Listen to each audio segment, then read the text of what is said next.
My husband, Mark, had been on a business trip for 4 days when he accidentally sent me a text message meant for his mistress. "You didn't quite satisfy me this time. Looking forward to next time." He immediately recalled the message. But I calmly replied, "I saw it. When you get back, we're getting a divorce." My phone vibrated just as I was sitting at the dining table, picking vegetables. I thought it would be a message from my husband asking if our cat had eaten yet, or reminding me to lock the living room window because of the sudden summer storms in California. I wiped my hands on my apron and picked up the phone. The screen lit up with just one line. "You didn't quite satisfy me this time. Looking forward to next time." I stared at the words. It took a few seconds for my mind to process. My fingers went cold, and my whole body felt as if someone had poured a bucket of ice water over my head. I exited and reopened the message. The words were still there, blatant and sharp as a slap. It couldn't be for me. My husband, Mark Davis, had never spoken to me in that tone in our 5 years of marriage. That tone, half intimate, half condescending, half pleased, half critical, wasn't how a husband spoke to his wife. It was the voice of a man caressing another woman. Less than 3 seconds later, the message disappeared, replaced by a gray line on the screen. The sender recalled a message. I let out a laugh. A dry, hollow sound that even I found alien. What's the point of recalling it? I've already read it. Every single word. Once those words are in my eyes, how can they be unread? For the past 4 days, Mark had been on a business trip to Miami. I'd sent him over a dozen texts, asking if the weather was hot there, if he was eating regularly, reminding him to take his antacids. He hadn't replied to a single one. And now, the first message he sent me was something like that. I put the basket of vegetables down, went to the kitchen, and poured myself a glass of water. My hand wasn't shaking, strangely enough. People think that when you're in too much pain, you'll cry, shake, or scream. But no, sometimes when the pain is too much, you just feel cold. Cold from my throat down to my stomach. So cold that as the water flowed into my stomach, I felt like I was swallowing a block of ice. I picked up my phone and opened our chat. I typed each word slowly and clearly.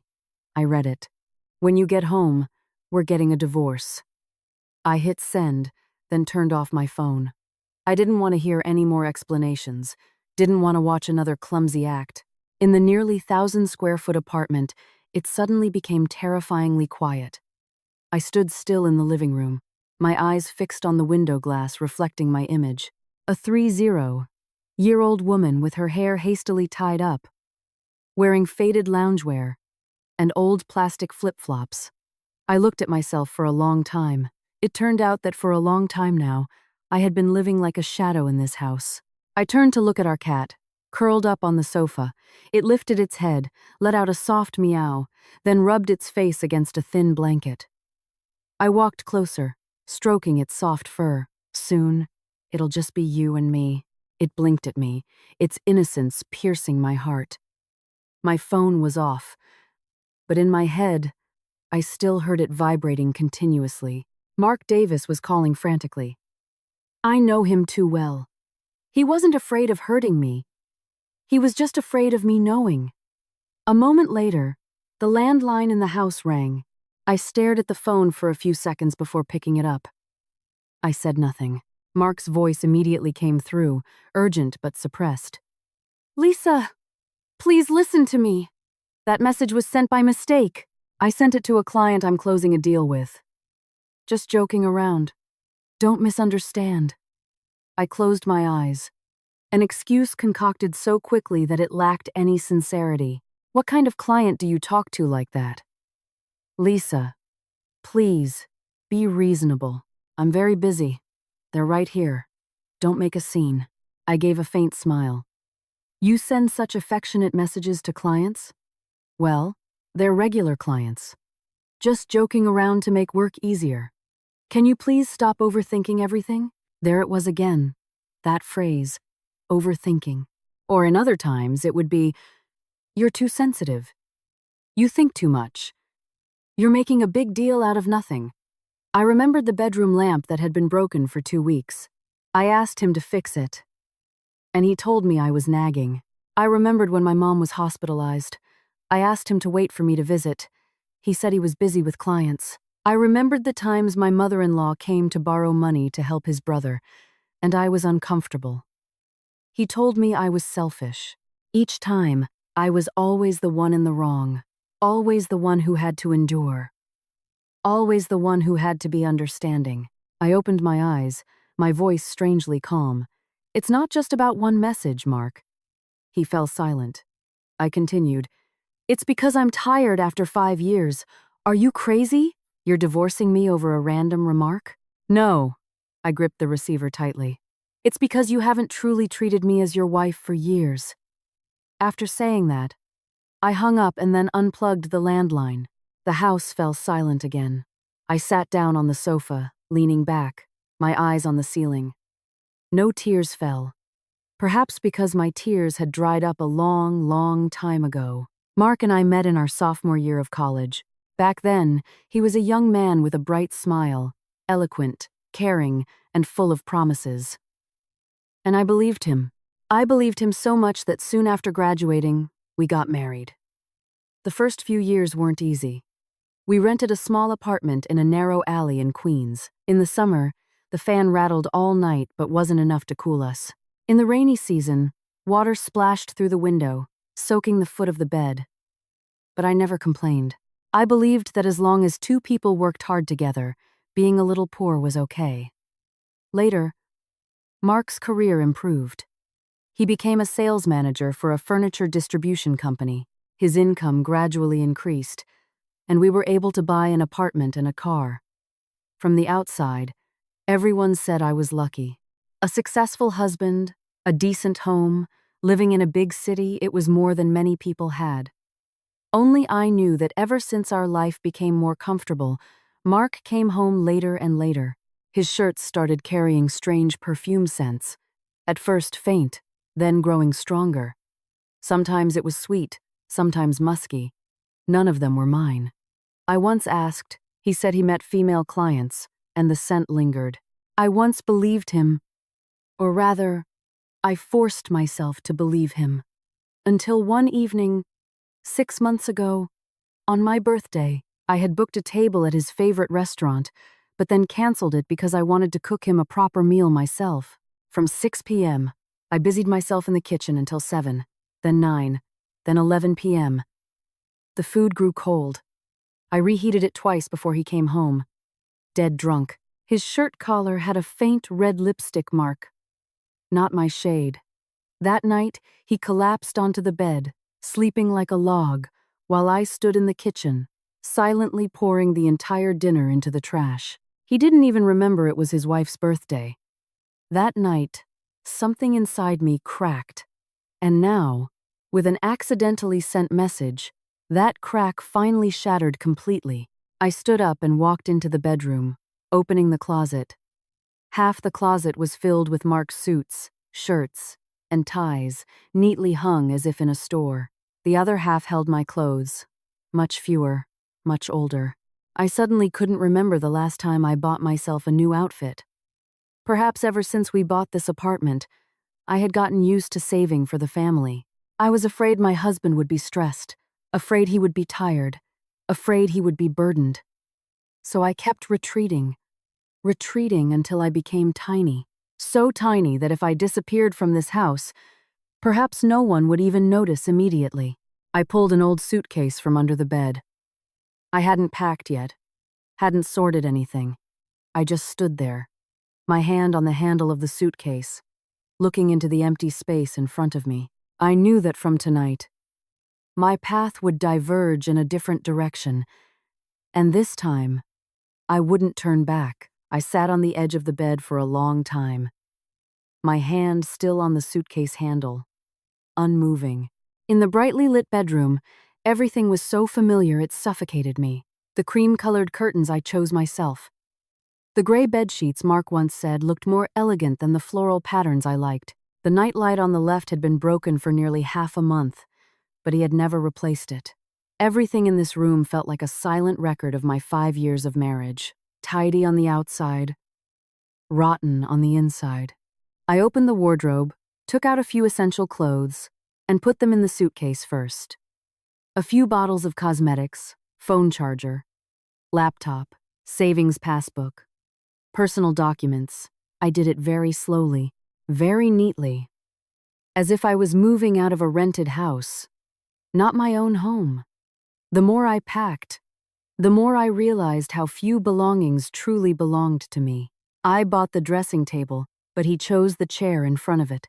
The set of glasses in the kitchen was a housewarming gift from his friends.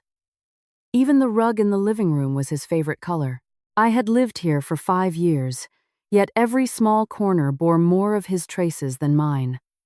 Thinking of that, my heart grew a little colder. I pulled the suitcase to the study. Monk never liked me spending too much time in this room before. He said there were many company documents, and if I messed them up, it would be troublesome. I used to believe him. So much so that every time I cleaned, I would only glance in from the doorway before leaving. Now, looking back, it turns out some boundaries aren't meant to maintain order, but to hide secrets. I opened the door to the room. The smell of old wood mixed with a familiar men's cologne wafted out. On the bookshelf, neatly placed in the most visible spot, was a photo frame from our college graduation. In the picture, Mark, in his graduation gown, smiled brightly, while I stood next to him, my head slightly tilted, my eyes shining as if a beautiful future lay before me. I walked over and picked up the photo frame.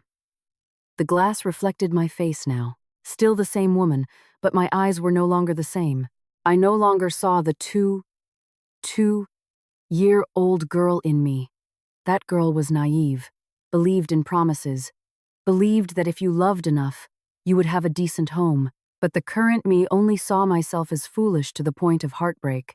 I removed the back of the photo frame, pulled out the picture, looked at it for a few more seconds, then tore it in half. The sound of ripping paper was very small, but in that silent room, it sounded like something had officially ended. I threw the 2 pieces of the photo into the trash, without regret, without a trembling hand, and no longer wanted to ask myself when he had truly changed his heart. Some questions, knowing the answers, only make your heart bleed more. I turned to leave when my eyes suddenly stopped at a drawer under the desk. That drawer was locked. I remembered it very clearly. Once, I accidentally wiped the desk, my hand touching it, and he immediately asked what I was looking for. At that time, I even apologized, thinking I had intruded on my husband's private belongings. Now, I just found it laughable. I bent down and tried to pull it.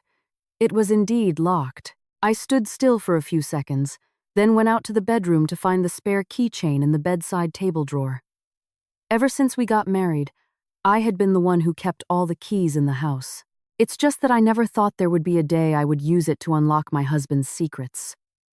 The 3rd key fit perfectly. My hand tightened, my heart beating slowly but heavily. The drawer opened. Inside, there were no company documents, as he had said. Only a brown, leather-bound notebook and a small velvet box. I looked at those 2 things, and a chill ran down my spine. My instinct told me that once I opened them, there would be no turning back, but in truth, from the moment I read that message, I had already run out of road. I picked up the box first, opened the lid. Inside was a sparkling, beautiful, new, and expensive rhinestone necklace. Under the necklace was a small card. I pulled it out, to my little one, commemorating our 1-year anniversary. I stood frozen. 1 year. That meant this relationship had lasted at least 1 year. While I was still at home, worrying about every meal, every utility bill, every antacid pill for my husband. The date on the card was 3 months ago. Not our wedding anniversary, not my birthday, not any day that held meaning for this family. So, he wasn't incapable of romance. It was just that the person he wanted to be romantic with wasn't me. I put the box down, my fingertips numb with cold. Then I opened the leather-bound notebook. On the very first page were 4 neatly written words. Love Expense Book. I laughed, but this time the laugh sounded even more terrifying than silence. Love. It turned out that what I had painstakingly saved every penny to preserve, in his hands, had become a ledger to keep his mistress. I took a deep breath, turning to the next page, and just by looking at the first line, I understood that tonight, I would no longer be the woman of yesterday. I sat down in the chair in front of Mark's desk. The notebook was still open in my hand, but my palm was ice cold. Outside the window, the Los Angeles sky was gradually turning dark. The last light of day was thin as a wisp of smoke, casting a yellowish, tired glow on the edge of the table. I looked down at the words in the notebook. His handwriting was neat, clear, careful, as if he were recording an important plan. April 12th. Bought her a bag. $3,800. April 26th. She likes the beach. Booked a resort in Malibu. $2,700. May 10th. Her birthday. Bought a white gold bracelet. $6,100. Line by line, each amount, each date appeared before my eyes like slow knives cutting into my flesh. Not loud, not hurried, but painful to the bone. I turned another page. April 22nd. Took her to meet Mom. Mom loves her and even gave her $2,000 as a gift. My hand tightened so much that the edge of the paper crinkled. April 22nd. I remembered that day very clearly. That was the day my mother fell in the bathroom and had to be hospitalized at St. Jude Medical Center. I called Mark, crying and asking him to help me get $3,000 to cover the initial hospital fees. He sighed on the phone, his voice tired. The company is short on cash right now. I can't manage it. Ask your friends first. I believed him. I still loved him. I was still afraid of him being stressed. I called my best friend to borrow money, feeling guilty as I did so for bothering someone else. It turned out that while I was frantically worrying about my mother, he was taking another woman to meet his mother, and his mother even gave her $2,000 as a gift. I bit down hard on my lip, a faint metallic taste spreading on the tip of my tongue. It was only then that I realized some pains don't make you cry immediately. They just make your chest tighten, as if a stone is pressing down. I continued to turn the pages. May 15th. She said all her friends have new cars now, looking at a BMW X3, around $78,000. Money is a bit tight. Thinking of selling the Mazda at home first. I stared at those words. That Mazda was our wedding car from years ago. My parents put in nearly $30,000 to help us buy it. They said it was a dowry for their daughter getting married, so she'd have a means of transportation and wouldn't have to struggle. The day we picked up the car, Mark held my hand in front of both families, smiling brightly. Don't worry, I'll never let you suffer. Now, thinking back, I only felt a bitter laugh. It turned out that a man's promises could sometimes be lighter than a receipt in their wallet. I turned to the last pages, and the more I read, the more my heart sank. June 12th. Business trip to New York. Took her along for a few days. She likes the apartment in Midtown, about $1.2 million. Might have to consider a bank loan, using our current apartment as collateral. I went numb, not from surprise anymore, but because I realized I had underestimated him too much. I used to think he was just having an affair, just betraying my feelings, just a heartless husband. But no, he also wanted to drain my entire future. The apartment I lived in, when we bought it, my parents gave us an additional $50,000, their lifelong savings, so we could afford the initial payment. The paperwork was in both our names, yet he had secretly planned to mortgage it to buy a home for another woman. I sat motionless for a long time. The room so quiet I could hear the wall clock ticking, each tick like a countdown for this marriage. I bent down, took out my phone, and photographed every page, not missing a single one, very clearly, very carefully. I knew that from this moment on, I couldn't afford to be weak. If I softened, the one pushed into the abyss wouldn't just be me, but also my parents. It would be the money they had painstakingly saved their entire lives for their daughter. The home I had sacrificed years of my youth to preserve. After taking the photos, I put the notebook back in its original position, closed the necklace box, pushed the drawer in, and locked it as if it had never been opened. Then I pulled the suitcase to the living room, sat down on the sofa, and turned on my phone. As soon as it booted up, messages and missed calls flooded the screen. All from Mark. There were apologies, accusations, questions about where I was, and even one message, "Don't overreact. Let's talk when I get home." I looked at that line, my lips cold. Overreact? He was the one who cheated. He was the one who planned to sell the car and mortgage the house. Yet, even now, he still thought I was the one overreacting. I scrolled down my contacts, tapped on Sarah's number. Sarah was my best friend from college, now a lawyer. The phone rang once, and she picked up. "Lisa, what's wrong?" I paused for a few seconds, then said very slowly, "Sarah, I need your help. I want a divorce." The other end went silent. I clearly heard Sarah take a sharp breath. Did Mark find someone else? Not just someone else. I looked at the locked drawer in front of me. My voice so cold it surprised even myself. "He's also planning to use our house and car to support her." Sarah said nothing for 2 seconds, then her voice deepened. "Keep all the evidence. Don't confront him right now. Get out of there tonight first, and meet me tomorrow morning." I gripped the phone tightly. For the first time all evening, I felt not just pain in my heart, but something else.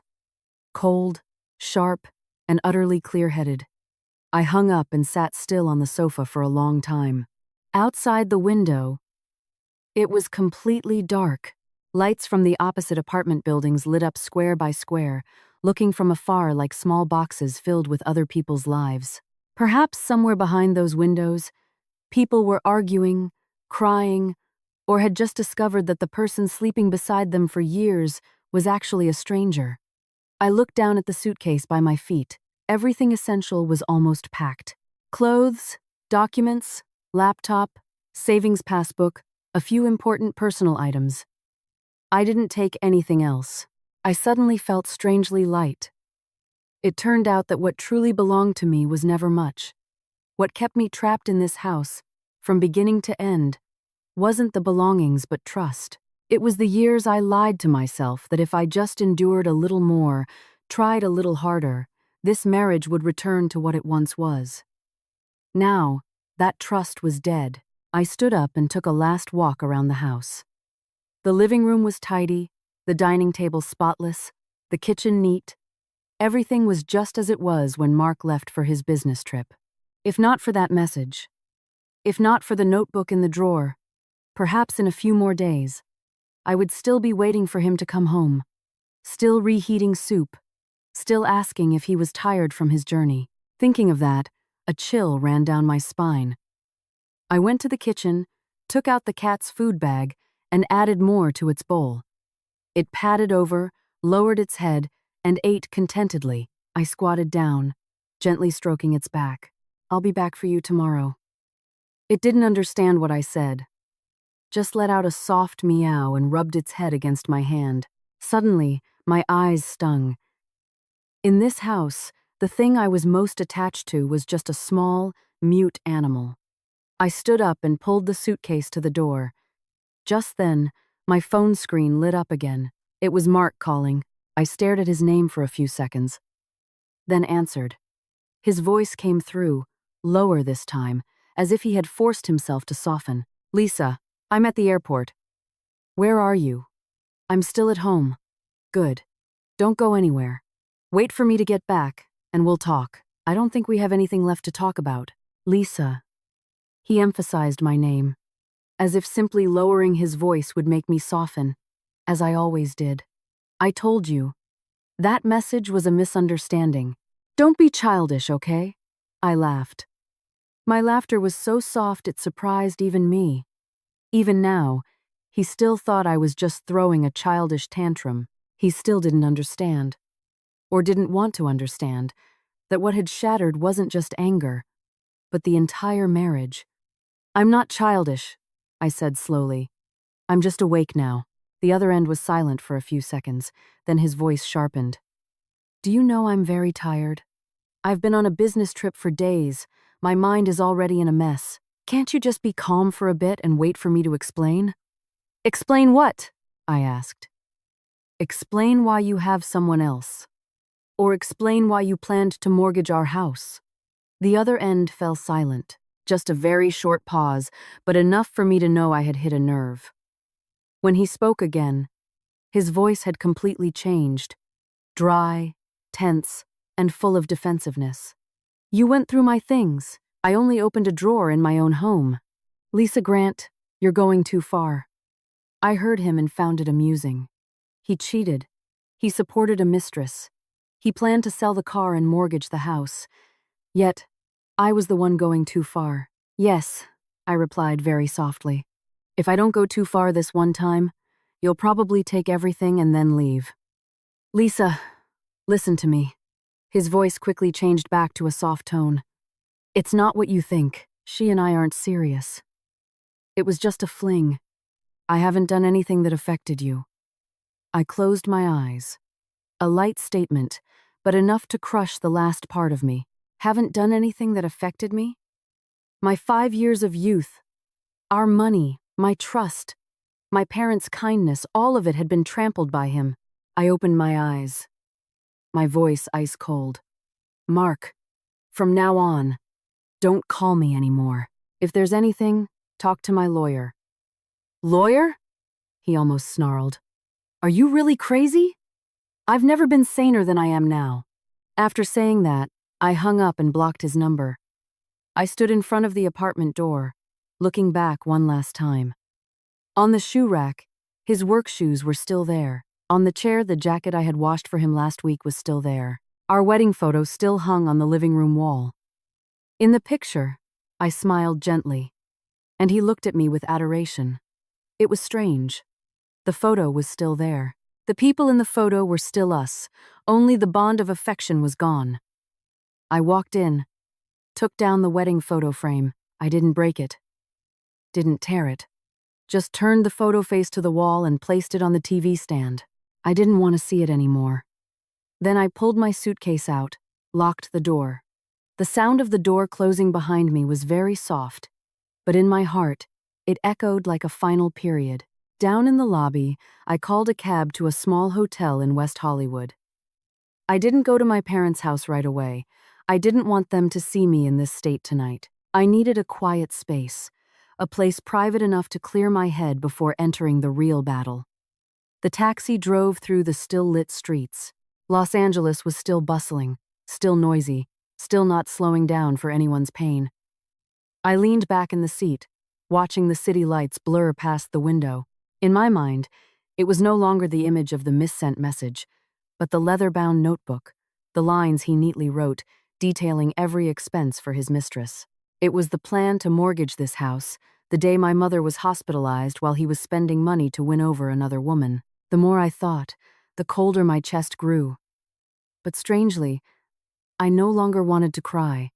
I just felt that I had to win, not to take revenge, but to reclaim justice. To reclaim the part of my life that others had disdained. When the car stopped in front of the hotel, I paid and pulled my suitcase out. As soon as I entered the lobby, my phone vibrated again. This time, it was a message from Sarah. Tomorrow, 9 a.m., come to my office.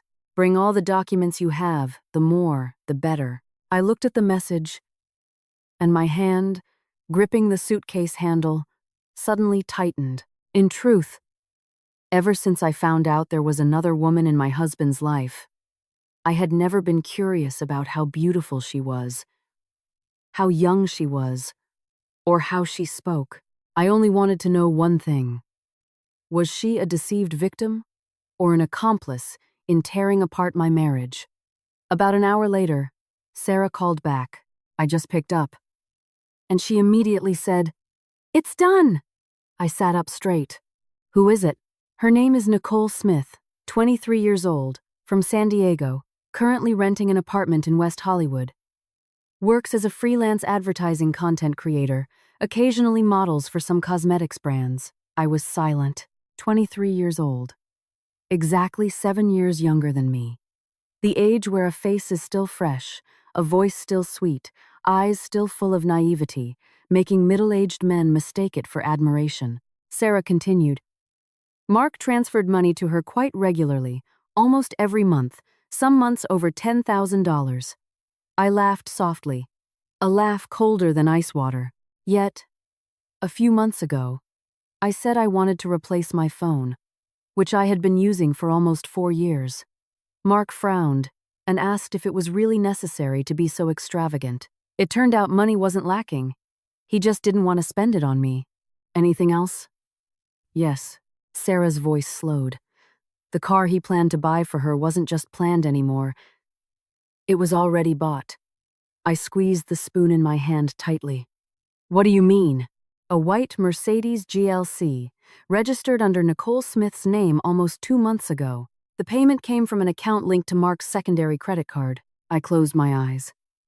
It felt as if someone had struck my chest hard.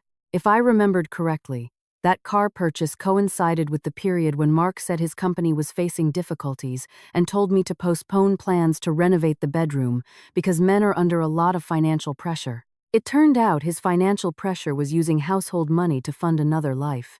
Lisa, are you still listening? I'm listening. My voice was hoarse. Sarah, tell me everything. One more thing. Sarah paused for a few seconds. Mark used to appear at that apartment quite frequently. The building's security guards remember his face. They said he went up and down like he lived there. I sat numb. Even though I had mentally prepared myself, I still felt my heart sink further. An affair through text messages was one thing, spending money was another. But coming and going, as if it were his own home, was different. It meant he had dedicated a part of his life to that woman that he should have dedicated to this family. Sarah, on the other end, asked softly, Lisa, are you okay? I looked out the window. A young couple had just stopped their car in front of the cafe. The girl sat behind the boy, smiling as if she had never known any kind of betrayal in the world. I suddenly remembered my younger self, also sitting behind Mark's car like that, also thinking that if we loved each other long enough, spent enough years together, he wouldn't have the heart to hurt me. It turned out that the most terrifying thing in this world wasn't changing hearts, but changing hearts and still coming home to eat the wife's cooking, sleep in the wife's bed, receiving the wife's care as if it were all obvious. I'm fine, I replied. At least now I know I can't retreat. Exactly, Sarah said firmly. The softer you are, the more they'll push. I pondered for a few seconds, then asked, Is there a way to meet her? Possibly, Sarah replied. But not yet. You don't know what kind of person she is. If she turns around and tells Mark, our plan will be ruined. I knew Sarah was right. At this moment, I couldn't let my emotions guide me. One hasty step could render all the evidence I had meaningless. I looked down at the cold iced coffee, the layer of condensed milk forming a thin, sweet, but cloying rim around the cup, just like my marriage. On the outside, it seemed peaceful. On the inside, it was full of bitter things difficult to swallow. What should I do temporarily? Sarah replied very quickly. Go to your parents' house for a few days. Stay in contact with me. If Mark looks for you, just say you need time to think. Don't agree to meet him alone, and absolutely don't let your mother-in-law manipulate you. Hearing her mention my mother-in-law, my jaw twitched slightly. If she knew about this, she definitely wouldn't side with me. In her eyes, from the beginning, whatever her son did was justified, and I was always the one who had to be understanding. I remembered once when Mark came home past midnight after drinking. I only complained once that he should take care of his health. She immediately told me that as a wife, I didn't understand how hard my husband worked to earn money. How could someone like that side with her daughter-in-law when her son was cheating? Just as I thought that, my phone lit up again. An unknown number called. But I only looked for a second and guessed immediately. It had to be my mother-in-law. I let it ring until it stopped, then turned it off. Less than half a minute later, a text message arrived. Lisa, it's Mom. Mark said you two are arguing. Where are you? Come home and talk things out properly. I stared at the message. Not a single question asking if I was okay, not a single question about what her son had done. Just come home and talk things out properly. That meant, in her mind, the most important thing was still to keep the peace. Right or wrong didn't matter. My feelings mattered even less. I slowly locked my phone screen. Sarah was right. This battle had only just begun. And from now on, I couldn't let anyone force me back into my old position. I left the cafe when the midday sun was directly overhead. On the way home, I didn't go back to the hotel but called a cab directly to my parents' house. I knew I couldn't avoid it forever. Sooner or later, everything had to come out. Better to go myself, face it myself, than to let others add fuel to the fire and have it reach my parents in an even more painful way. The alley in front of the house was still the same, the corner store at the end of the alley, the fake ficus tree in front of the gate, the familiar muffled sound of the radio from the neighbor's house playing the news. I stood in front of the slightly peeling green iron gate, and suddenly my throat tightened. Since getting married, I had visited my parents' house often, but never in this state of mind. Never pulling a suitcase, carrying a broken marriage. My mother opened the door, and as soon as she saw me, she froze. "Oh, why are you home at this hour?" Her eyes slid down to the suitcase by my feet, and the smile on her lips quickly faded. "Lisa, what's wrong, dear?" I forced a smile. "Let me in first, Mom." As soon as I stepped into the living room, my phone vibrated again. This time it really was my mother-in-law. I looked at the screen for a few seconds. My mother asked softly, "Who's calling?" I didn't answer immediately, just pressed answer and put the phone to my ear. My mother-in-law's shrill voice rang out, without a hint of softness. "Lisa Grant, what kind of game are you playing?" I stood silently. No greeting, no asking how I was. The conversation started with an interrogation. "Where are you? Get home immediately." A little argument between husband and wife, and you pack a suitcase and leave? What will people say? I gave a faint smile. What will people say? Even now, you're only thinking about appearances. I'm not coming back. There was a pause on the other end. As if she hadn't expected me to answer so directly. Her voice immediately rose. "What did you say?" I said, "I'm not coming back." "You're getting bold, aren't you? Now you're talking back to your mother-in-law, right? Mark said it was just a misunderstanding. Men go out, they deal with work, sometimes they say something by mistake. It's normal. As a wife, you need to know your place. Who demands a divorce at the drop of a hat?" I gripped the phone tightly. Those words were exactly as I had predicted.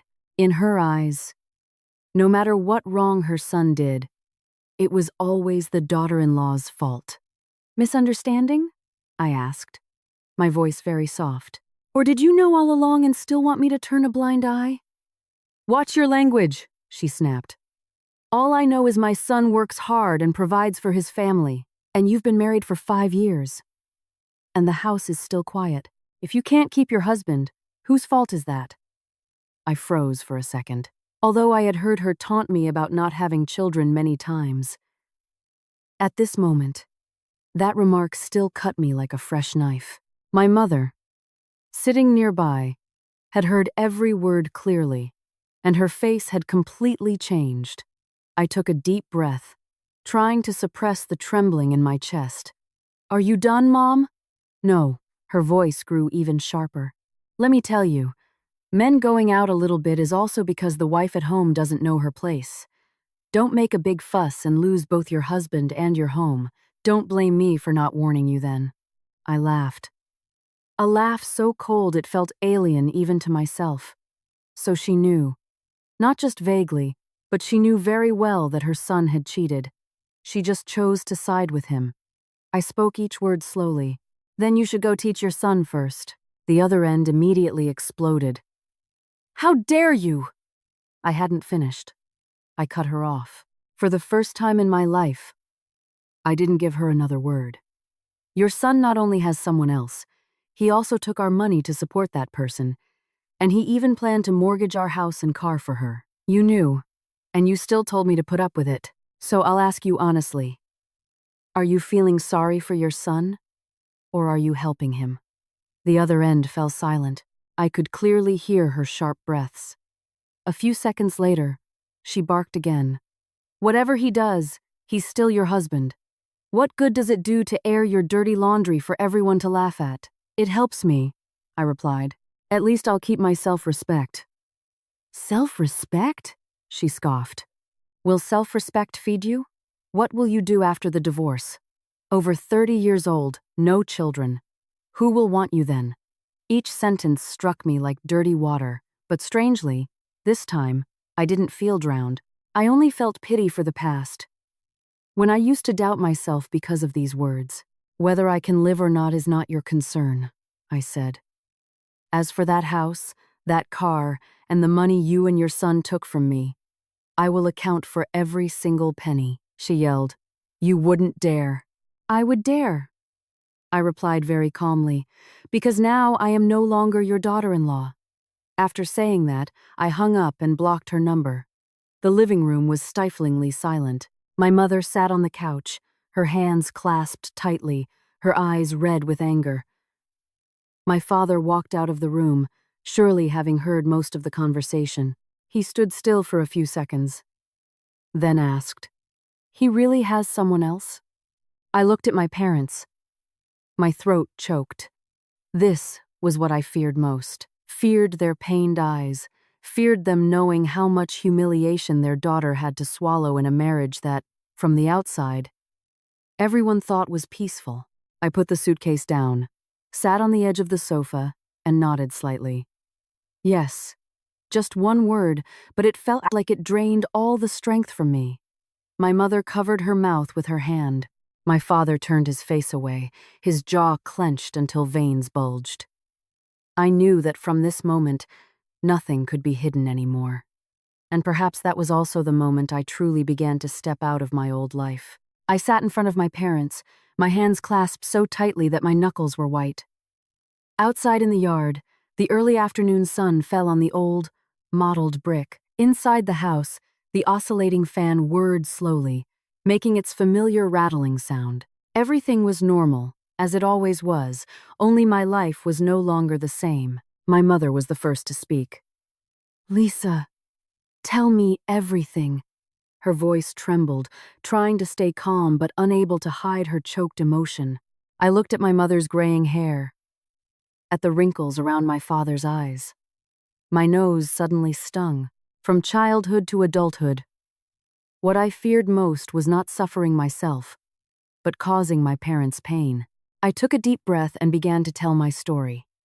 I told them about the missent message, about the strange perfume scent on Mark's shirts for months. I told them about my birthday night, when he came home with lipstick on his collar. I told them about the leather-bound notebook in the locked drawer. I told them about the gifts worth thousands, the trips, the luxury car, the plan to mortgage our apartment to buy a place for another woman. Each sentence I spoke felt like a piece of flesh being peeled from me. It hurt, but it also lightened the load. I had hidden it for too long. Hidden it to save face. Hidden it because I was afraid my parents would worry. Hidden it because I still wanted to give my husband a chance. Now, I didn't want to hide anymore. As soon as I finished speaking, my father slammed his hand on the table. The glass shook violently. Bastard! He only said 2 words. But his voice was heavy as stone. I had never seen my father so angry. He was usually a calm person, rarely raising his voice. Even when I was little and made mistakes, he would just sit down and explain right from wrong, rarely yelling. Yet today, just hearing Mark's name, his eyes turned red with indignation. Honey, calm down. My mother reached out and held my father's hand, but she herself was trembling. My father stood up and paced back and forth in the living room. He came to our house back then. What did he promise? He said he would take care of our daughter her whole life. I saw he was respectful, ambitious, and that's why I felt comfortable marrying our daughter to him. Who knew he would be such a wolf in sheep's clothing? I bowed my head, biting my lip tightly, not because I was still defending Mark, but because I felt guilty. Even though I knew the fault wasn't mine, I still felt pain seeing my parents so disappointed. My mother sat closer, taking my hand. Her hand was thin, warm, and trembled slightly. "You're too naive," she said, tears streaming down her face. "Why didn't you tell your parents sooner when something like this happened? Why did you keep quiet and endure it alone?" I pressed my lips together, and after a moment, managed to speak. "I was afraid you'd worry. Worry more than letting me live in that kind of house." My mother's voice choked. "You are our daughter, not a stranger. From now on, you must tell us everything that happens. Remember?" I nodded, my eyes stinging. All the humiliation I had suppressed since yesterday now surged, not because I missed Mark, but because finally, I was allowed to be weak in front of those who truly loved me. My father stopped in front of me, looking at me for a long time. His eyes were no longer angry as before, only filled with sorrow. "Did he ever hit you or do anything to you?" I shook my head. "No, sir." "That's good," he said, then sat down in the chair opposite me. "But having an affair and planning to use shared assets to support someone else is even worse." I looked up at my father. He rarely used harsh words, yet today, he spoke so resolutely that I felt as if a wall had just been built behind me, a wall to protect me, to support me. I slowly said, "I've asked Sarah to be my lawyer. I want a divorce, and I don't want to leave empty-handed." My father nodded immediately. "Good." My mother also wiped her tears, gripping my hand tighter. "You must reclaim what belongs to you, but I'm scared." I stopped. For the first time that day, my voice revealed genuine exhaustion. "I'm afraid this will cause you both trouble." My mother immediately shook her head. "Trouble? What trouble? Your father and I are more afraid you'll endure it longer and only make yourself miserable." My father looked at me, his voice deep and firm. "Lisa, listen to me. When a marriage is rotten from the inside, clinging to it only prolongs the pain. It's good that you're leaving, and your mother and I are here for you. You don't have to be afraid of anything." I looked at the two people in front of me. My throat choked. How long had it been since I felt completely safe like this? No need to explain much. No need to endure. No need to worry about being blamed for speaking out. Just for being me. I was loved. I bowed my head, and finally, tears fell. Not loud, not sobbing, just silently, warmly tracing down my cheeks. My mother put her arm around my shoulder, pulling me to lean against her as when I was a child. "Cry, my dear." She stroked my hair. "After you're done crying, we'll get up." I closed my eyes, resting my head on my mother's shoulder. For the first time in many months, I felt like I didn't have to be strong anymore. But just then, my phone vibrated again. Not Mark's number. It was a text from Sarah. "Tonight, Mark is trying to meet you. He might come to your parents' house. Be prepared." I opened my eyes, and all weakness in my heart immediately receded. I sat up straight, wiping my tears. My mother, noticing, asked softly, "What's wrong, dear?" I looked at the phone screen, my voice slow but clear. "He's coming." The room, which had just calmed down a bit, immediately tensed up again. I knew the real confrontation was probably just beginning. I put my phone down on the table, my palms unconsciously clenching. My mother looked at my face, her voice now completely tense. "He's really coming here?" I nodded. "Probably." My father stood up, slowly pulling a chair away from the dining table. I knew that kind of silence from my father. The angrier he was, the less he spoke. But it was precisely that lack of words that made others feel heavy. "Ignore him," my father said. "If he comes, I'll talk to him." "No." I looked up. "Let me talk to him." My parents both looked at me. I understood they were worried about me. Afraid I would soften, afraid I would be pressured, afraid that just as I had become a little strong, I would be pulled back into the old cycle of endurance. But I knew that if I didn't stand up for myself today, deep down, I would still feel that I hadn't truly moved on. I have to end this myself, I said slowly. I can't hide behind you two forever. My father looked at me for a long time, then finally nodded. Okay, but I'll be here. My mother sat closer, taking my hand. If he says anything hurtful, don't put up with it. I gave a faint smile. I won't put up with it this time, Mom. After saying that, I felt a distinct change in my heart. Before, whenever Mark was mentioned, my first reaction was always to think about how to keep the peace in the house. But now, the first thing I thought about was protecting myself. That wasn't cruel, it was being clear-headed. Around 6 p.m., there was the sound of a car braking sharply outside the gate, and my heart skipped a beat. Without looking, I knew who it was. A moment later, the doorbell rang insistently, not a polite ring, but an impatient, urgent, almost rude sound. My father stood up, intending to go out, but I was faster. Let me. I stepped out into the yard, the late afternoon light casting a pale yellow hue on the iron gate. Through the bars, I saw Mark standing outside, his shirt rumpled, eyes bloodshot, with a stubble of beard, probably because he hadn't had time to shave since yesterday. The man who used to be so image-conscious in front of me now looked both disheveled and worn out. If it had been before, seeing him like that, I would have softened and asked, "Have you eaten yet?" But now, I only felt cold. I opened the gate but didn't move aside to let him in immediately. Mark stared at me, his voice hoarse. "Lisa!" I didn't reply. He took a step forward.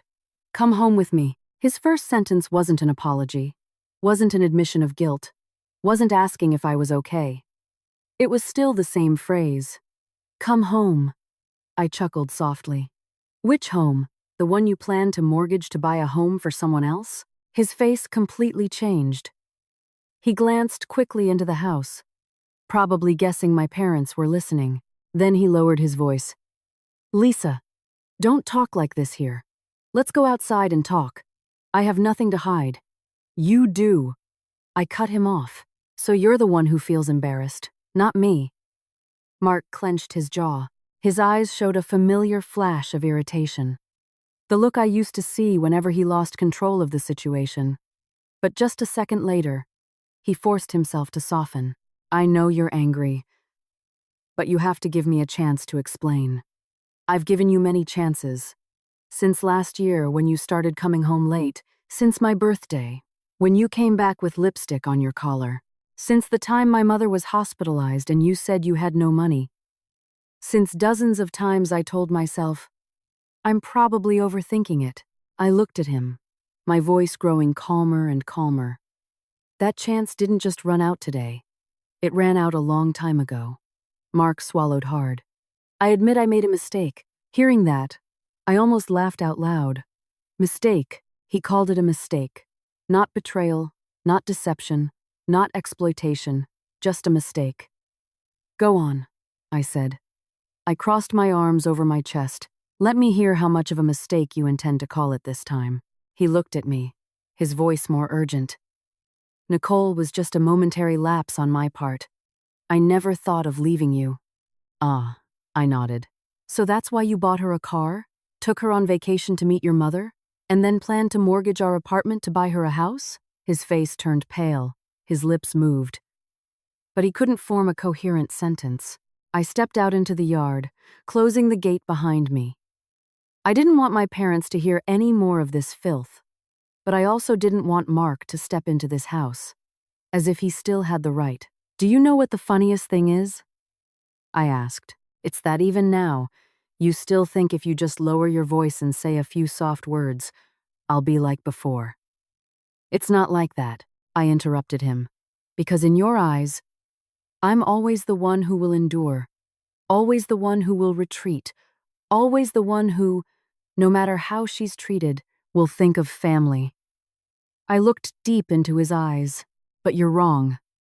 Mark suddenly reached out, intending to touch my wrist. By reflex, I immediately recoiled. His hand stopped mid-air. His expression froze. Perhaps that was the first time he truly felt how wide the distance between us had grown. Unreachable. "I'm sorry." Finally, he said those words. But it was too late. An apology after being exposed isn't regret. It's just panic. I don't need it, I replied. What I need is your signature. I won't sign. His voice suddenly sharpened, his true colors showing through the pretense. Why do you have to be so difficult? We've lived together for so many years. Is there no affection left? I looked at him, feeling strangely calm inside. It turns out that when love is gone, such words sound like nothing more than wind blowing past your ears. Affection? I asked. Do you remember how I begged you when my mother was hospitalized? Do you remember waiting for you until midnight on my birthday? Do you remember the money I painstakingly saved every penny to keep that house with you? I took a step closer. You've exhausted all affection a long time ago. Mark! Just then, from inside the house, my mother called out, Lisa! Just one word, but enough to remind me that I still had family behind me, and he, behind him right now, was just a pile of broken lies. I looked at Mark one last time that evening. Tomorrow, my lawyer will send you the documents. If you have any sense left, sign them. Don't force me to make things uglier. After saying that, I turned to go inside. Behind me, Mark's voice suddenly erupted, both angry and desperate. Lisa, don't force me. I paused for a moment but didn't turn back, because I knew that behind those words, a completely different side of him was about to emerge. I stopped dead at the doorstep. The evening breeze swept across the small yard, rustling my dress. Behind me, Mark's voice no longer held the pleading tone of a few minutes ago. It deepened, hardened, and revealed clear impatience. I turned around. He stood outside the gate, staring at me, no longer with the pitiful, tired look, only a man cornered, trying to use what little he had left to regain control. Don't force me, he said again. I looked at him. Don't force me. He took another half-step forward, his voice suppressed. Lisa, do you think divorce is something you can just do if you feel like it? Do you think holding a few random things in your hand means you can back me into a corner? My heart grew a little colder. There it was. Finally, the true face I was familiar with had dropped. The face of Mark whenever his ego was bruised. The face of a man who always thought he was right, or at least had more rights than others. I don't think so, I said. I'm actually doing it, he scoffed, his eyes beginning to sharpen. You're doing it! Have you thought about the consequences?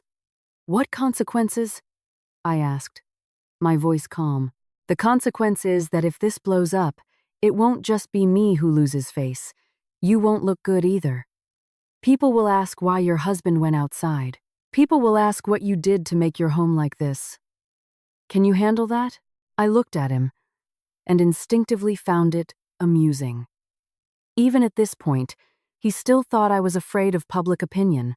He still thought I would shrink back because of a few gossiping remarks, then return to playing the role of the understanding wife as before. Do you think I still care what people say?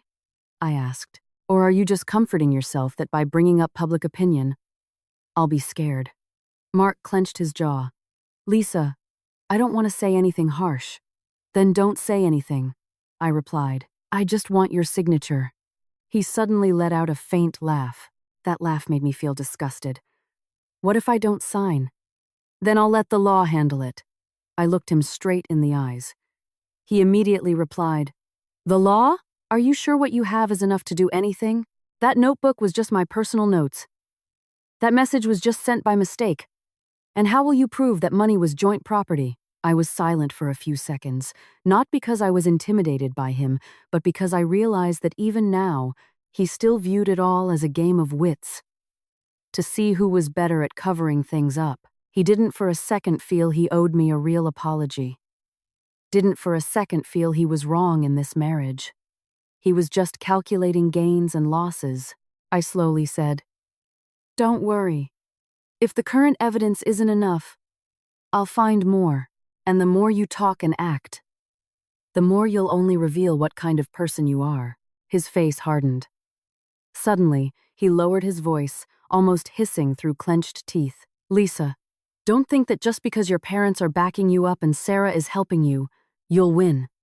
My company is preparing for a big project. If you make a scene, it's not necessarily me who will lose. I narrowed my eyes. What do you mean?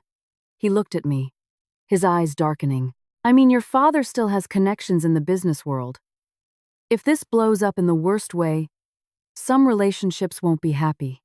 I felt each of my fingertips go ice cold. Finally, he revealed what he was truly afraid of. Not a broken marriage, not losing me, but losing the benefits from my family, losing business opportunities, losing his image. I stepped closer to the gate. Now I understand. Understand what? Understand why you're still trying to cling on even now. I looked at him, each word falling clearly. It's not because you love me. It's because you still need my family. Mark's face briefly changed, just for a second. But it was enough for me to know I was right. Let me tell you, I continued, from today, don't expect to use my parents as a stepping stone anymore. You're cutting off your own escape route. He let out a harsh laugh. Do you think you're so formidable? I don't need to be formidable. I just need to be clear-headed enough not to let you deceive me again. Just then, the neighbor's gate opened slightly. The neighbor poked her head out, probably having overheard the argument. Mark immediately lowered his voice, but his expression became even more unpleasant. He hated being seen in a weak position by outsiders. I knew that, and precisely because I knew it, I felt how foolishly I had endured all these years. I had saved his face too much, to the point where he forgot that face was originally saved by my silent protection. Go home, I said. Tonight is the last time I'll stand here and talk properly with you. Tomorrow, my lawyer will contact you. Mark stared at me, his lips pressed tightly. After a long moment, he finally spoke, his voice dangerously low. You'll regret this, Lisa. I nodded. Yes, I truly regret it. He paused slightly. I looked at him unblinkingly. I regret trusting you for too long. After saying that, I turned and walked straight into the yard. This time, I didn't stop, nor did I want to hear another word from his mouth. Just as my hand touched the doorknob, my mother-in-law's shrill voice suddenly rang out behind me. Lisa Grant, you stop right there! I froze. A taxi screeched to a halt in front of the gate. My mother-in-law stepped out of the car. Her hair slightly disheveled, her face red with anger. As soon as she saw Mark and then me, she immediately charged forward like a storm. I understood then. Tonight would not be peaceful, and perhaps the drama hadn't even reached its climax. I turned around. My mother-in-law stood at the gate, panting, one hand still gripping her handbag strap, the other pointing directly at my face, as if I were the one who had caused everything. She was still wearing her usual going-out clothes, but her hair was messy, and the powder on her face was smudged with sweat. Just looking at her, I knew she had arrived in a rage. You're so clever, she snarled. How much more chaos do you intend to cause? I stood still. Mark, beside her, was about to pull his mother's arm. Mom, calm down. Calm down? What's there to calm down about? She angrily brushed her son's hand away. The family matters are already this chaotic. Where will the Davis family's reputation go? Hearing that, I just found it amusing. Even now, she was only thinking about reputation. Not right or wrong, not principles, and certainly not my pain. She took another step, her voice growling. Lisa Grant, I ask you, are you really divorcing him? I've made it very clear, I replied. So it's true, she glared. Just because of some trivial fling outside, you want to leave your husband? I looked at her, slowly asking back. In your eyes, a husband having someone else, taking shared money to support them, and even planning to mortgage the house, is just a trivial fling? My mother-in-law paused briefly. Clearly, she hadn't expected me to speak so bluntly right in the middle of the yard, but very quickly, she regained her aggressive demeanor. It's normal for men to have a little slip-up outside. Normal? I scoffed. Then try letting your husband use household money to support someone else. and see if you find that normal." She was cut off, her face turning bright red. Mark, standing beside her, looked increasingly uncomfortable. He probably wanted to pull his mother away, but didn't dare to be forceful in front of me and my parents. Just then, my father walked out of the house. He stood directly behind me, saying nothing, but his presence was enough to silence the entire yard for a few seconds. My mother also followed, her eyes red but her face now completely cold. She pulled me closer to her, a natural protective gesture of a mother. My mother-in-law looked at my parents, her voice immediately turning bitter. "What kind of daughter did you raise that she's so disrespectful to her elders?" My father looked straight at her. His gaze was so calm that it made the person opposite him flinch. "You should ask yourself first." "What do you mean by that?" My father replied, each word clear. "My daughter was betrayed, and he planned to use our shared assets to support someone else.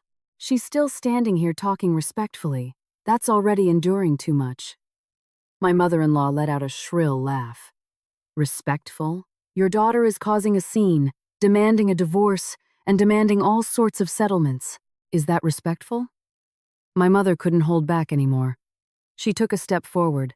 "Settlements? What settlements? What my daughter worked hard to build, what my parents helped with. Now you call settlements?" My mother's voice trembled but wasn't weak at all. Perhaps she had endured enough. I had never seen my mother confront anyone so fiercely. She was usually gentle and yielding, but when it came to her children, it was different. My mother-in-law jutted out her chin. "So what do you two want now?" I spoke up before my parents had to say anything more. "I don't want anything but fairness."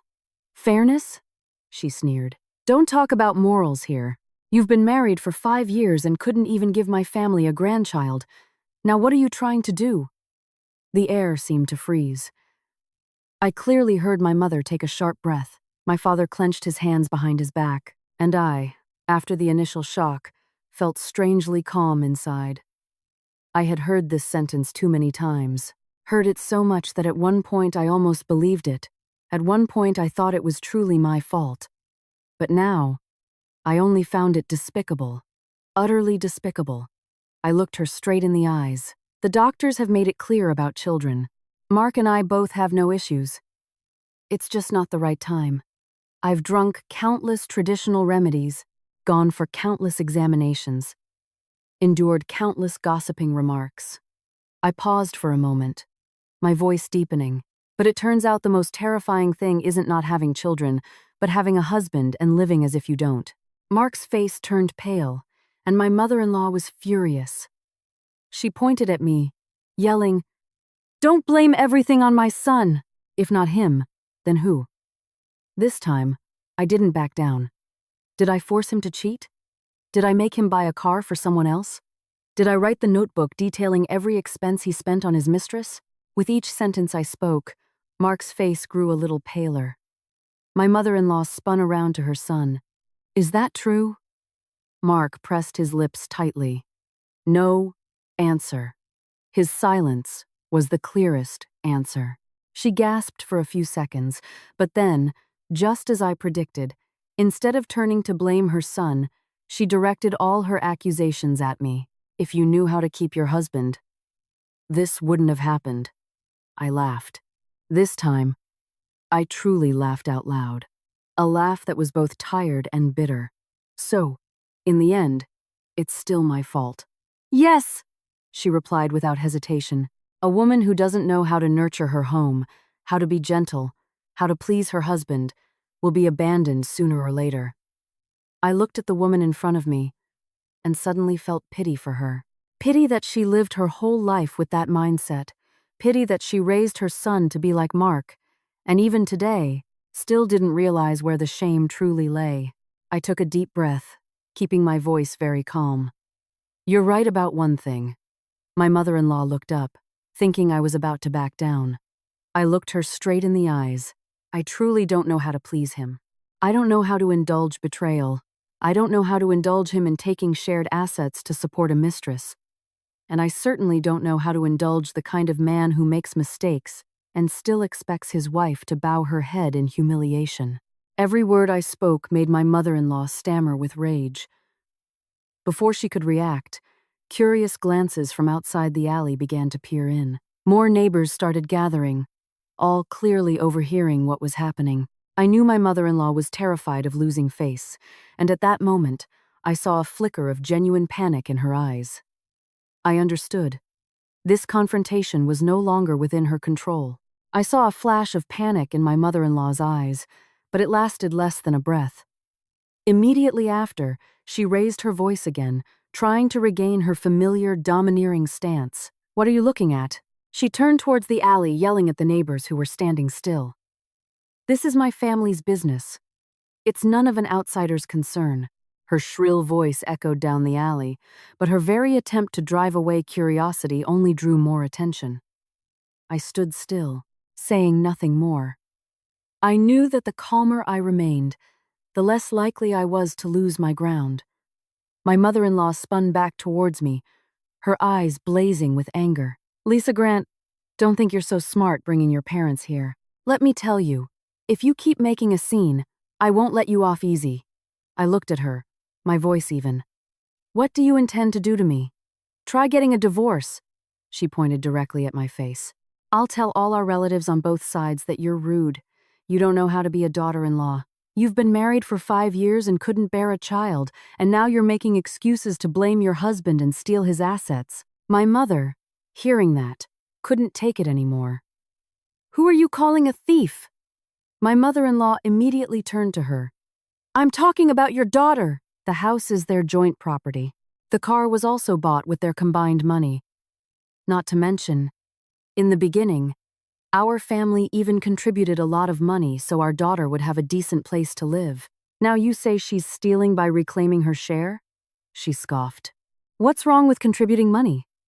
Once she's married, she's part of our family. Her assets brought into the marriage also belong to the husband's family. As soon as she finished speaking, not only I but also my father's face turned completely cold. That was no longer just stubbornness. It was a deeply ingrained mindset that viewed a daughter-in-law as an object, married into the family, belonging to the husband's family for life, including her money, effort, and self-respect. My father took a step forward. His voice was very low but heavy as lead. "Say that again, if you dare." My mother-in-law froze. Perhaps she hadn't expected someone as composed as my father to look at her with such cold eyes, but she only hesitated for a moment, then still tried to argue. "What did I say wrong? It's always been this way." My father nodded. "Then listen carefully today. My daughter married. She didn't sell herself. Her money, her efforts, her dignity, no one has the right to consider them solely the husband's family's property." The yard suddenly fell silent. My mother-in-law pressed her lips tightly. Mark stood beside her, from the beginning until now, not daring to look my father in the eye. Perhaps he also understood that if things dragged on any longer, the image of a good son-in-law he had painstakingly built over the years would shatter completely. Just then, my phone vibrated. It was Sarah calling. I looked at the screen for a second, then answered immediately in front of everyone. "Sarah, I'm listening." Sarah's voice came through clearly. "Lisa, I just received additional bank statements and an important piece of information.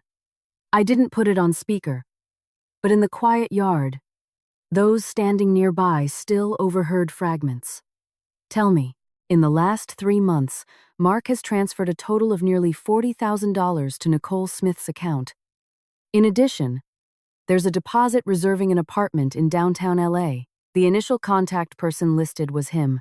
I gripped the phone tightly. Even though I knew how severely he had betrayed me, hearing the specific number still made my heart go cold. Nearly $40,000. While my mother was in the hospital, I had to borrow money from my best friend. While I was using an old phone until the battery was drained, while a broken item in the kitchen, I pondered for a long time before daring to replace it. I asked slowly, "Is it all well documented?" "Yes," Sarah replied immediately. "Enough to prove he transferred joint assets to a third party. And one more thing. I just contacted the broker, and they confirmed he had repeatedly inquired about the procedures for mortgaging the current apartment. I closed my eyes for a second. When I opened them, I knew I had no other path. My mother-in-law and Mark clearly heard bits and pieces. Her face completely changed. "Whose phone is that?" I looked at her. "My lawyer's." Then I spoke slowly and clearly enough for each word to fall like a nail, firmly cementing the truth right in the middle of the yard. "Did you hear that clearly? It wasn't a misunderstanding, not a moment of foolishness, and not just some trivial affair outside. Your son took money from our marriage to support someone else, bought a car for someone else, and even planned to mortgage our house to buy an apartment for someone else." My mother-in-law stammered, He. But this time, she couldn't yell anymore, because everything was too clear to deny. Mark suddenly stepped forward, his voice a low growl. "Lisa, do you really have to go this far?" I turned to look at him. "You're the one who went this far. I'm just stating the facts." He clenched his fist tightly. "I said I'd handle it." "Handle it how?" I asked. "Continue to deceive me for a few more months, or wait until everything is settled and then push me out of that house?" He choked up. Perhaps in that moment, he realized I was no longer the woman who would simply swallow her pain, no longer a way to force me into silence. I took a step forward. "Mark," I said one last time, "either you sign the divorce papers and cooperate in dividing the assets according to the law, or I will let the court decide, and everything you've done will become a clear record, evidence, and official statement." My mother-in-law suddenly grabbed her son's arm as if afraid he would collapse. Her voice trembled noticeably. "Mark, is that really true?" This time, Mark remained silent. But his silence was different. It was no longer evasion but helplessness. I knew the final push was just waiting for one more person to appear. The woman he had spent so much money to dote on. And just then, my phone screen lit up again. It was an unknown number. I stared at it for a few seconds, with a very clear premonition. I knew who was on the other end. The phone still vibrated in my hand, an unknown number displayed on the screen. But for some reason, I was almost certain the caller was Nicole. It wasn't a coincidence that she appeared at this moment, nor was it a coincidence that after Sarah's call, an unknown number immediately sought me out. I looked at Mark. In a very brief moment, a flicker of panic flashed in his eyes that he couldn't hide. That was enough. I pressed answer. "Hello." The other end was silent for a beat. Then, a young female voice, soft but hoarse with tension, spoke. "Miss Grant, are you Lisa?" Before I could answer, my mother-in-law narrowed her eyes, staring at the phone in my hand. Mark rushed forward half a step. "Lisa, don't answer!" I raised my hand to stop him. "Don't touch me." Then I spoke into the phone. "Yes, this is she." The other end took a very deep breath. "I'm Nicole Smith." The entire yard seemed to freeze. My mother-in-law's eyes widened, and Mark's face turned completely pale, as if his worst fear had finally come true. I kept my voice calm. "What do you want from me?" Nicole was silent for a few seconds, then spoke very slowly. "I want to meet you. I have no need to. Please, just hear me out." Her voice trembled. "I know you hate me right now, but there are some things I think you need to know." I gave a faint smile. "What? That you two are truly in love?" "No," Nicole replied immediately, almost panicking. "It's not like that." I said nothing. On this side, Mark was truly losing his composure. He snarled. "What is she saying? Give me the phone!" I turned to look at him, my gaze cold enough to make him freeze. I put the call on speakerphone, and Nicole's voice immediately rang out in the tense, crowded yard. "Miss Grant, I'm so sorry. I truly didn't know Mr. Davis wasn't divorced yet." My mother-in-law stepped back half a pace. My parents stood silently behind me, but watching intently, and Mark looked as if he'd been struck by lightning, his whole body rigid. I asked very softly, "What did he tell you?"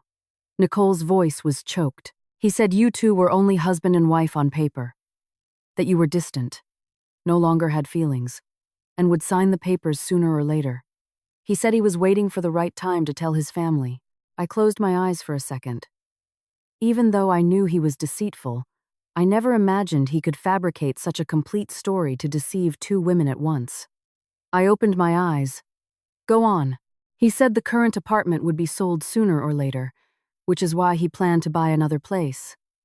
He said the car was his own money. He said you didn't care about him, only cared about your family. Nicole's voice grew softer and softer, but each word pricked my flesh, not because I still hurt for Mark, but because I felt disgusted by the way he twisted words, bent the truth, and then donned the cloak of a victim to deceive others. Mark suddenly yelled, "Nicole, shut up!" The other end went silent. Then immediately, Nicole's voice completely changed, no longer trembling as much as before. Why should I shut up? Even now, who are you still trying to deceive? My mother-in-law spun around to her son, her eyes a mix of anger and disbelief. Mark gritted his teeth.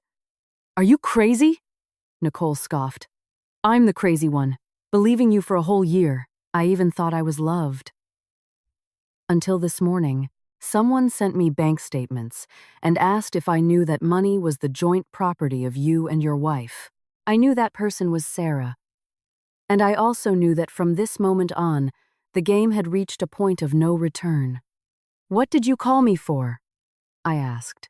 Nicole spoke very slowly but clearly. To apologize to you and to tell you that I will cooperate.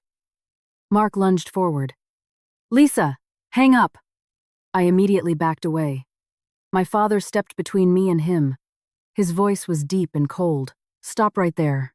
Perhaps never before had Mark been in such a humiliating situation. On one side were his in-laws. On the other, his own mother. In front of him, the wife he had once disdained. On the phone was his mistress turning against him, every layer of his facade falling away. Nicole continued. I'll return the Mercedes. I'll provide full statements for the money still in my account. Any items he bought for me that I still have, I'll hand over. My mother-in-law staggered, clinging to the gate, perhaps only now truly understanding how serious things had become. As for me, my heart was strangely calm. The panic and pain of the first few days were almost gone, replaced by a chilling clarity. I asked one last question. Anything else? On the other end, Nicole was silent for a few seconds. When she spoke again, she uttered each word as if she had to gather all her courage to say it. Yes, Mark once sent me a video, all of it when he was drunk, talking about you. I was going to delete it last night, but now I'll send it to you. Mark's face turned as white as paper. I looked straight at him. For the first time in this man's eyes, I saw true collapse, no longer anger, no longer threats, no longer feigned remorse, but a very real fear, knowing all his escape routes were blocked. My phone chimed. A video had just been sent. I hadn't opened it yet, but just by looking at Mark's face, I knew what was inside was enough to end everything that remained. The notification sound for the message still echoed faintly in the thick air. I stared at the video that had just been sent, my finger on the screen, but I hadn't pressed play yet, not because I was afraid, but because I knew that once I watched it, the last remnants of this marriage would truly turn to ashes. Mark looked at me, his lips white. Lisa, don't open it. His voice was hoarse, devoid of any strength. I looked up at him. For the first time since he appeared at my parents' gate, I saw him so panicked, not the kind of yelling and threatening, nor the kind of feigned remorse, but the fear of someone who knew that what awaited him was the final blow. My mother-in-law clung to the gate, her voice distorted. What video? No one answered her. I pressed play, and the screen showed a dimly lit room. Mark sat on the sofa, his collar unbuttoned 2 buttons, his eyes red from alcohol. He held a glass of wine in his hand, laughing sarcastically, speaking in a voice I had never heard him use with me throughout our 5 years. Married my wife, huh? Well, I needed to at the time. I clearly heard the entire yard fall silent, only the sound from the video playing. Each word like a hammer blows straight to the listener's heart. Her dad knows a lot of people, has a big business network, helped me open so many connections. Otherwise, why would I marry someone as bland as dishwater? My mother, behind me, gasped softly. My father clenched his hands, veins bulging. I stood still, my eyes fixed on the screen. In the video, Mark laughed, a chillingly smug laugh. As for her, she's good, patient, believes everything I say, takes care of meals, takes care of the house, saves like an old woman. Honestly, it gets boring after a while. With each sentence, Mark's real-life face grew a little paler. He shook his head, taking a step forward. Lisa, I was drunk. I was just talking nonsense. I didn't bother looking at him. In the video, he continued, once my company is more stable and her family is no longer useful, divorce will be easy. Then I'll marry someone younger. Someone I can proudly show off. Nicole, don't worry, I've got all the finances planned. The current apartment can be mortgaged for a good amount. I listened, my entire chest going ice cold. The pain no longer stung. It was just cold, so cold that I felt as if every blood vessel in my body was freezing. I had thought the most horrible thing was his infidelity. Then I thought the most horrible thing was him using household money to support his mistress. But no, the most horrible thing was that for 5 years, in his eyes, I was never a wife to be loved, but just a stepping stone, a tool, a woman to be used until he no longer needed me. The video ended, the screen went dark, and the yard fell into a suffocating silence. The first to speak wasn't me, but my mother-in-law. She stammered, her voice trembling distortedly. Mark, did you really say that? Mark spun around to his mother. I was drunk. I didn't know what I was saying. Didn't know? I laughed. My laughter was very soft, but it made everyone flinch. Drunk people speak their true feelings. He immediately turned to me, his face contorted with panic. Lisa, listen. I can explain. I looked at him. Go on. Explain. Explain why you married me to exploit me? Explain why you planned to kick me out of your life before I even realized it? Or explain why for 5 years I lived with a man in whose eyes I was just a temporary tool? Mark opened his mouth but couldn't utter a word, because the video had already spoken for him. My mother-in-law staggered forward, pointing her finger at her son's face. You've made me lose all face. Hearing that, I found it amusing once again. Even at this point, what hurt her most was still her reputation. Not that her daughter-in-law was deceived, not that her son was despicable, but that she was humiliated in front of her in-laws and neighbors. But this time, even she no longer had the strength to defend her son. My father took a step forward, his voice deep. Listen clearly. The relationship between you and my daughter ends here. From now on, everything goes through the lawyer. If you dare to come back here and cause trouble, I'll report you to the local police. Mark turned to my father. His voice choked. Dad! Don't call me Dad. My father cut him off.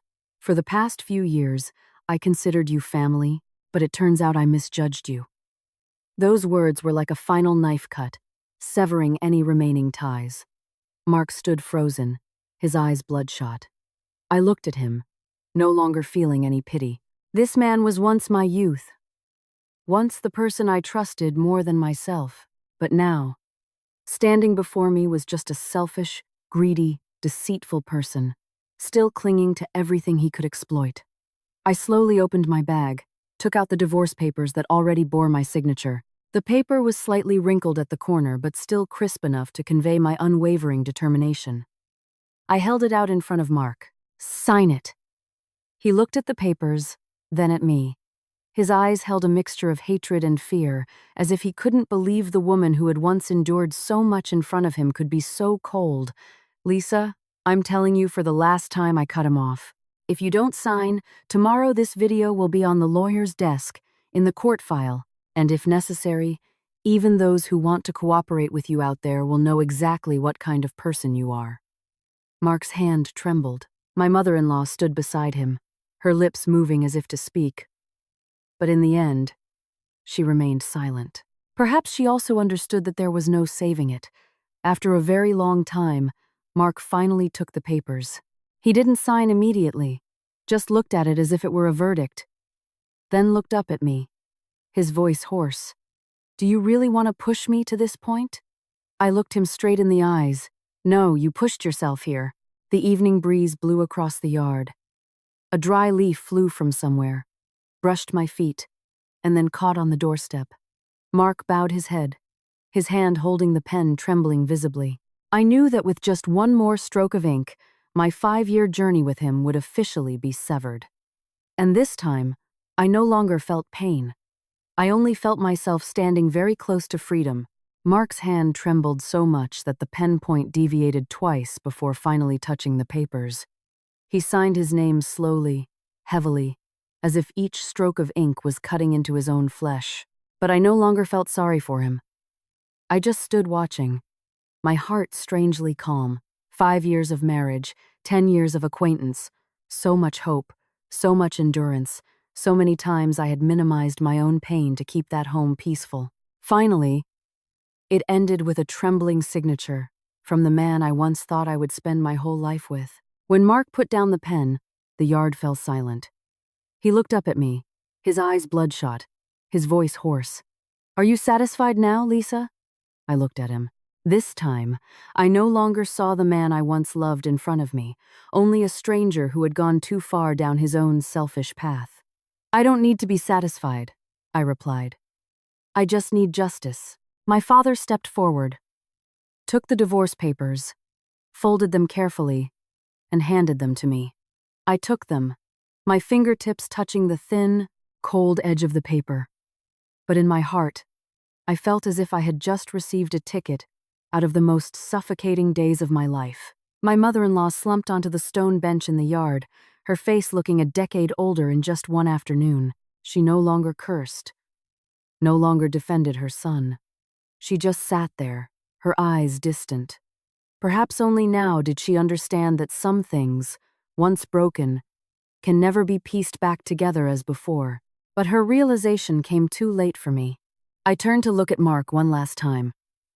"My lawyer will handle the remaining procedures with you. The car, the house, the money in the joint account, the amounts you transferred to others, everything will be handled according to the law." He clenched his hands. "Lisa, are you really leaving me no other way?"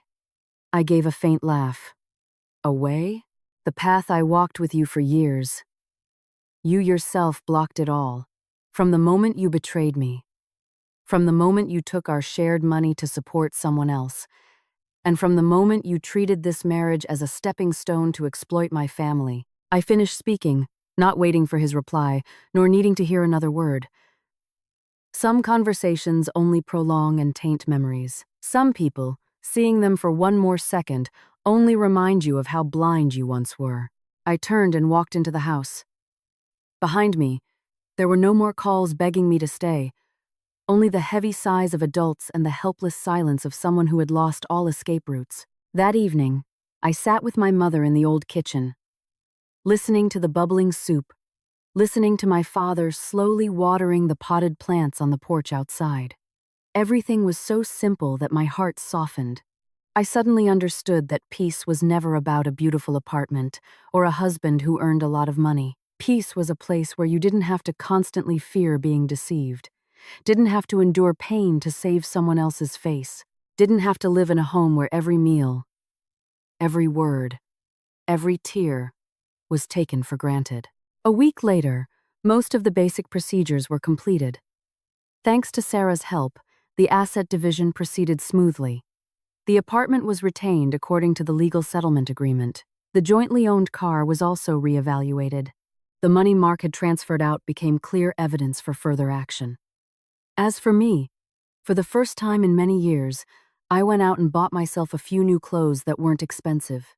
Just items that made me look in the mirror and see myself again, not the shadow of a rotten marriage.